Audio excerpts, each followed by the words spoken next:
Yo, mages are dead. What's going on, GameLeaps? How are we all? Coach Cheese is back, and I have a very special video for you today because I'm going to be revealing the 20 best champions of the upcoming patch 11.6, and this is by far one of the strangest, wackiest patches in recent times because some champions who are some of the best in the game in 11.5 have been Thanos'd. That is turned to dust. So if you want an idea on who to play for the rest of this 11.5 patch so you can then hit the ground running on that particular champion in a week's time, do not go anywhere. Now, it's all well and good knowing who these champions are, but having an understanding as to why these picks are OP is far more important, guys. So to know the ins and outs of these champs and how they fit into the meta, make sure to stick around for the whole video. Now, to develop an even greater understanding of all things Season 11, make sure to head on over to the GameLeap website for elite learning resources, guides, courses, analyses. We have it all, guys, so check it out. Links, as always, in the description and comment section. All right, let's get into it. Starting off the countdown, we're heading to the bot lane, and because this AD carry is one of the few not copying it from the 11.6 notes, he is maintaining his power, which is a good thing, of course. So if you need a marksman in 11.6, guys, there are few better than Jhin. So your Gale Force, the Collector, and Rapid Fire Cannon build will continue to take lives and Ws in the near future. Now, before you jump on the cheese and say, but Ravenous Hunter is getting nerfed, won't this impact Jhin? Well, if you take the Rav Hunter, no doubt it will, but you can bypass this indirect nerf by taking Fleet Footwork instead, and the Precision Tree with Bloodline. And just a reminder that the AP ratio in Fleet is getting nerfed, not the AD ratio, so still good to go. Now, there are a couple of AD carries that will be more effective than Jhin, but in the big picture, the Virtuoso is for sure going to be one of the strongest 11.6 champs.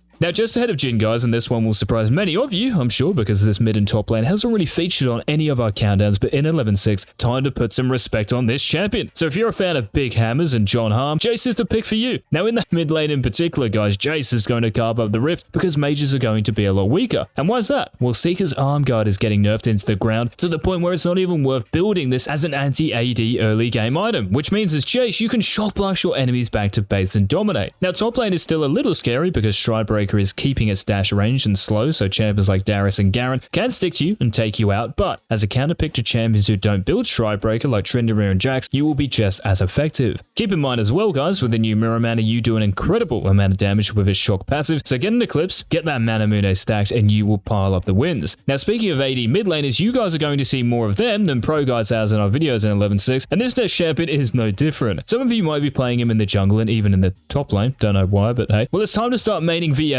mid. And yes, Blade of the Ruined King is getting nerfed, the item, but the trump card here, guys, is that Steric's Gauge, yes, that's getting nerfed as well, but on the PBE right now, its Bloodline passive has been bug fixed, so that subsequent stacks after the first actually count. So even though the strength of these stacks are reduced, the fact they now work is huge. Add this to your innate healing as Viego and the healing from Bork, very hard to stop. As I mentioned with Jace, mages being more vulnerable early on gives you more opportunity to scale and hard carry. And just to address the Rav Hunter nerf, just take Second Wind and Revitalize instead. 11.6 Viego mid, pretty pog. Right, now let's keep that Sterak's bug fix in mind, guys, for the 17th pick on our countdown. And for this one, we are heading to that top lane. Now, this champion was the #1 champion in 11.5, and this, of course, is Darius, who will still be OP next time around. But Cheese, why the drop? Well, if you hit that sub button and the bell, I'll tell you. Nah, so what's happening to Darius is actually indirect, guys, and I'm referring to the upcoming Stridebreaker nerf. So you're losing 100 HP from the item, which is kind of big, because when you play Juggernauts like Darius, the more health you have, the stronger your abilities and healing become, and in turn, the stronger you become. So in terms of that early to mid game spike, yes, you are not as strong, but the fact that dash range is staying the same in the breaker is big news. You keep all that kill threat and stickiness, and it's still going to be near impossible for those enemy carries to escape your wrath, especially in lower levels of play. Ah, so you want to counter Darius, do you? Well, the cheese has the perfect solution, and this top laner is coming in at number 16 on our countdown, and that is the Kong, and we're talking Wu. So if you see the Dunkmaster on the other team, Wukong is your answer. And with the Gauge bug fix and a little change to Iron Spike Whip, you could well make the case Wukong is the top laner in 11.6. So the whip will cost 100 less gold, meaning you acquire it earlier in a game, and this is good. The 30 AD is a good chunk, and if you can time that back with you hitting level 6 in lane, a kill is waiting for you. The cooldown may be a little longer, but yeah, nothing to really worry about. Getting this a minute earlier is a win. With Stridebreaker nerfed as well and champions like Darius feeling it, they go down and Wukong naturally goes up. He's reliable, consistent, easy to make work, which is a huge bonus. So 11.6 Wukong, guys, get around him. Now maybe you've had enough of monkeys in Season 11, seeing as most of us have monkeys on our team every game, so you want something different. Well, how about Nocturne mid? Arguably the best snowballer on the Rift. If you take the Paranoia to the mid lane, guys, you will full send it in 11.6. Now the cheese knows Stridebreaker got nerfed, and this is actually the best mythic on Nock at the moment, but again, the bug fix to Sterix is the counter buff. Remember, mid lane is shorter than Tyler 1, guys, so Stridebreaker's dash range is extremely dangerous, and if you decide to ult somewhere else on the map, the active lets you get in multiple auto attacks in your fear, of course, meaning that there is little to zero counterplay. Mages will also be more killable next patch, so the opportunities for knock mid are endless. Now, you've probably had enough of the cheese talking about Stridebreaker and SKARNER Gauge, and I have too at this point. Well, I hate to do it to you and myself, but I have to continue. I don't make the changes, guys, blame Rito. So coming in at number 14, guys, is another top lane and Stridebreaker SKARNER abuser who will be busted in 11-6, and that's Garen. Now, I could sit here and tell you to keep playing Garen top, but let's spice it up. I want you guys to test the Gaz out in the mid lane. Hear me out on this. If you take the Beyblade to the mid lane, close to a 70% win rate and high elo. 70%. Next patch, this will be even higher because AD assassins will be all over the place, so your innate tankiness and a plated steel caps rush renders them useless. The thing is as well, you still have the damage to kill them when they jump on you, and you're almost impossible to duel. So give Garen mid a try for the remainder of 11-5, guys, and definitely in a week's time. Now, let's remember it's not my fault. This 11-6 is what it is. So coming in at number 13 on our countdown, guys, is another fighter, but this one, and yes, you can build SKARNER, but the mini change to Iron Spike Whip and the fact other top laners won't be as strong puts FIORA in the mix for the best 11-6 top champion. Now, like we outlined for Wukong, getting the whip earlier in a game is great. You get that power sooner, meaning your kill threat comes around sooner. Now, the popular build at the moment involves building Essence Reaver and Immortal Shield Bow, but with Shield Bow getting changed and in a bad way for FIORA, this becomes less optimal. Losing out on lifesteal is vital. Did you guys get that reference? So Gorge Ringer, Ravenous Hunter, SKARNER Gauge, this will be the number one build in Broken. No nerfs to FIORA mean you're keeping that extra vital damage, so 11-6 is looking prime time. Now, coming in at number 12 on the top 20 11-6 champions is a tankier champion whose Kayn will be deadlier than ever. So for all you NASUS players, get your Kayn's in the air and start woofing. No, but seriously, guys, 11-6 is looking juicy. Stridebreaker nerfed means yes, Darius and Garen can't bully you as much, meaning you can stack and stack and stack without too much trouble, and with mages nerfed and AD mid lane is becoming the COVID at Summoner's Rift, you can nullify their threat with Frozen Heart. It's still going to be a little rough in the early game, but that's what you sign up for on Susan, to scale and become the heaviest hitter as the game progresses. So NASUS with a Divine Sunderer in 11-6 was one of the strongest picks. Now head to the dog, we have a similar champion who can take a hit or two, and this tanky top lane has been one of the best champions on the Season 11 Rift, and he is the only mage on this countdown. The only one. How crazy is that? Seems like yesterday we were talking about Galio, Diana, Fizz, and all of them being OP.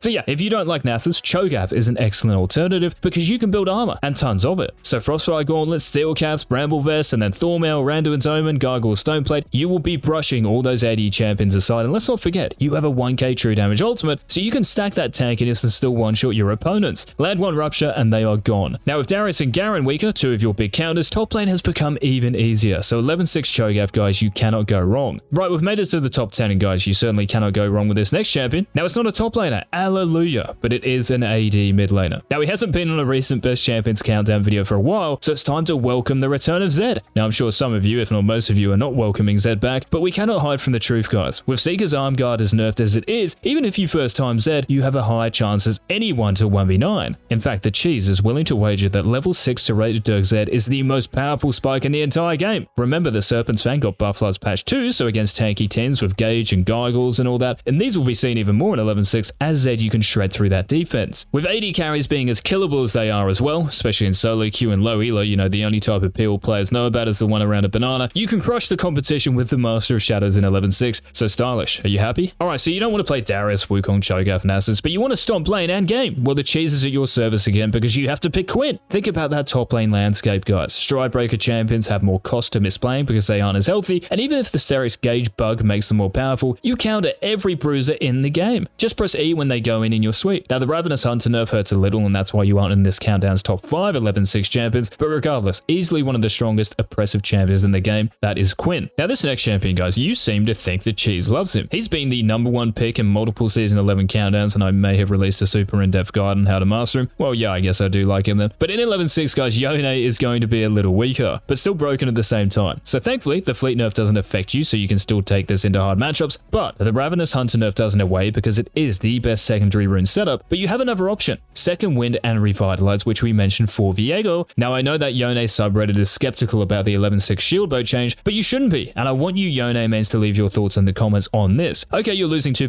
lifesteal and the lifesteal from its passive, ouch, but you're getting attack speed instead, and this stat is one of the most important stats alongside critical strike chance because the more AS you have, the lower your Q and W cooldowns. So when you're on the brink of death, you can throw out more Qs and Ws and auto attacks as well, and life's still just as hard. You're even getting a bigger shield when the bow's passive proc, so if you do happen to get chain CC'd, you might even be able to survive now. Of course, with Seekers nerfed harder than Akali, this is another positive, so 11-6 Yone, guys, still one of the premier champs. Now, coming in at number 7 is another premier champion, and it's a jungler. Who would have thought? And currently in 11-5, this champion has the second highest highest win rate. So if you want a fat chance of winning in 11.6 as well, guys, SKARNER is that pick. Your turbo chem tank spike, the buff coming to smite, the more experience in grob, it doesn't get much better. Maybe Sterix Gauge becomes a core item on SKARNER too, who knows. Make sure to build Deadman's Plate as your second major item, which will cuck those popular AD mids in 11.6, and you will be road running your way to victories. Now this next champion, guys, I'm excited about, and she is the second best AD carry and number 6 overall. And what's funny is that bot lane isn't even her strongest lane. So you can still pick TRISTANA as an ADC, but the cheese is telling you guys take those talents to the mid lane. You have the highest level 2 kill pressure out of anyone, and even if you do play hyper aggressive, it's very hard to punish you because of your rocket jump and buster shot when you're level 6. If any of you play Tris mid, by the way, or have had to play against it, tell everyone else how OP it is. And with AD mid laners being flavor of 11.6, well, these don't carry any real CC, which can really screw you over, right? So you don't have to worry about getting stunned or drowsied or anything like that. With the shield bow change too, AD carries like Samira and Draven aren't as good, so TRISTANA is undoubtedly one of the standout marksmen and mid champions in 11.6. Oh, the top 5 champions, guys, who's pumped? And before we reveal these monsters, the cheese is reminding you to check out the GameLeap website. If you are serious about improving, about getting as much as you can out of League of Legends, then join thousands of your fellow summoners and click on one of the links down below. So who is better than TRISTANA in 11.6? Well, let's think. If AD champions are priority picks, then champions who can stack armor are also really valuable. And that's where MALPHITE comes in, the number 5 champion on our countdown. Now, what's really red hot about 11.6 is that Sunfire Aegis, your go-to mythic, is getting some love. So Malph will be back to his very OP ways. You're getting a little bit more ability haste, which is always useful in a tank, and the immolate damage is going back to 12%. So in terms of dueling, you can more than compete with all those bruisers and fighters you're seeing, and more than likely put them in the dirt. Honestly, you could probably not even buy items after steel caps and Sunfire Aegis, like that is all you need to win games. So 11.6 MALPHITE, guys, rock solid. Well, you will be rock solid if the enemy team doesn't pick this champion, and she is the best 11.6 ADC and the best tank killer in the game, and that is of course VAYNE. With tanks being more useful to deal with all the AD champions, naturally as VAYNE you become stronger because you can destroy these meatheads. Also, you don't have to rely on your support as much as other scaling ADCs, and once you get your Berserkers, Greaves, and Krakenslayer, you pretty much have everything you need to out DPS everyone and go from 1 kill to 20 real quick. Shield bow users will be worse off too unless you're Yasuo and Yone, so VAYNE is right in the mix for best 11.6 champion. Now, who watched our video on how Ming on Talon destroyed Faker? Well, one reason Faker went 0-11 and the reason even God himself has started playing Talon is that he's busted, and in 11.6 even more so. What is a Kassadin, a Fizz, an Echo, and a Nivea? Like, what is any mage supposed to do to survive against you now with Seekers nerfed as hard as it is? And let's say they don't die and play really passive just to live. You get perma priority and free reign over the entire map, so you can roam wherever you want and kill whoever you want. The 11.4 buffs that helped your wave clear and 11.5 buff to Serpent's Fang, now is the time to pick Talon, guys, and certainly next patch. Prowler's Claw Talon, only 2 champions better. Now, one of these champions, I know how much you guys love playing against him, and it's a jungler. And who would have guessed it? An AD assassin. The unseen threat is the deadliest. Well, 11.6, this is truer than ever because KHA'ZIX is going to be giga broken, guys. The buff to smite helps you remain healthy during your clear, which is actually a weakness, so that has been addressed. And the extra experience in Gromp lets you get to that level 6 spike quicker. Now, Bugsplat has had one of the highest untouched win rates throughout Season 11, so if you want to play and win on a champion, Kara is a champion to do it on because the balanced team loves him. The 0 counterplay to your Invis and Duskblade makes you particularly frustrating to play against, and the damage you dish out is insane, as I'm sure we all know. With Hecarim, Karthus, and Lilia nerfed as well, you are less likely to get outpaced in the jungle, and this is big and scary for them. You will be relevant and less reliant on your team, so 11.6 KHA'ZIX, guys, is the best jungler to solo carry on, so start picking him when next patch drops. We have made it to the number 1, guys, the best champion of patch 11.6. Now, if you've enjoyed the video, remember to let us know by leaving a like, and in order to reveal this champion, you've got to guess who it is. That's if you haven't searched for timestamps already. So here we go. I am the youngest in my family, but the strongest. The busted 11.5 to my W and R have pushed me to the top of the win rates when played by the best. For instance, in career high elo, I win 59% of my games. It's also important for you to build mirror mana when playing me because my low cooldowns can trigger its shock damage on the reg, making it really hard to deal with in late game team fights. Now in 11.6, the nerf to Seekers, which has been mentioned a million times already, means for mages I am the biggest force in the mid lane and on the rift, and lastly, mid beast Frostmid. So the number 1 champion of 11.6, guys, and hopefully you got it from that last clue, is Qiyana. Thanks so much for watching as per, guys, and until tomorrow's video.